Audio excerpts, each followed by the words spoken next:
দর্শক ক্রিকেটে বাংলাদেশ ভারত ম্যাচ মানে আসলে বাড়তি উত্তেজনা, সেই উত্তেজনার চিত্র আমরা আরেকবার জাতীয় স্টেডিয়ামের সামনে দেখতে পাচ্ছি। আজকে এএফসি এশিয়ান কাপ বাছাইয়ের ম্যাচে বাংলাদেশ এবং ভারত লড়বে জাতীয় স্টেডিয়ামে। সেই ম্যাচ শুরু হতে এখনো ঘড়িতে 2 ঘন্টা বাকি। তার আগে কিন্তু ফুল স্টেডিয়াম প্যাকড এবং যারা আসলে মাঠে ঢুকেছেন তারা কনসার্ট উপভোগ করছেন এবং যারা ঢুকতে পারেনি তারাও চেষ্টা করছেন কত তাড়াতাড়ি আসলে রিচ করা যায়। সবাই আসলে হামজা চৌধুরীর কাছে আজকে অনেকেই গোল চাচ্ছে, কারণ লাস্ট ম্যাচ আসলে দুর্দান্ত বাইসাইকেল কিক পেনাল্টি থেকে গোল করে হামজা চৌধুরী কিন্তু মুগ্ধ করেছেন দর্শকদের।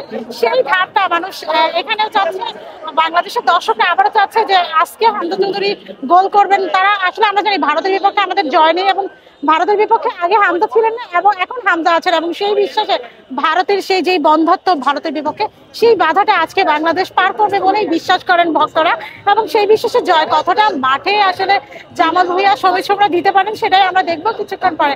ম্যাচ শুরু হতে এখনো 2 ঘন্টা বাকি। পুরো বাংলাদেশ, এপার বাংলা ওপার বাংলা সব কিন্তু মিলেমিশে আজকে চোখ রাখছে এই জাতীয় স্টেডিয়ামে। আপনারাও চোখ রাখুন, স্টেডিয়ামে খেলা হবে বাংলাদেশ বনাম ভারতের।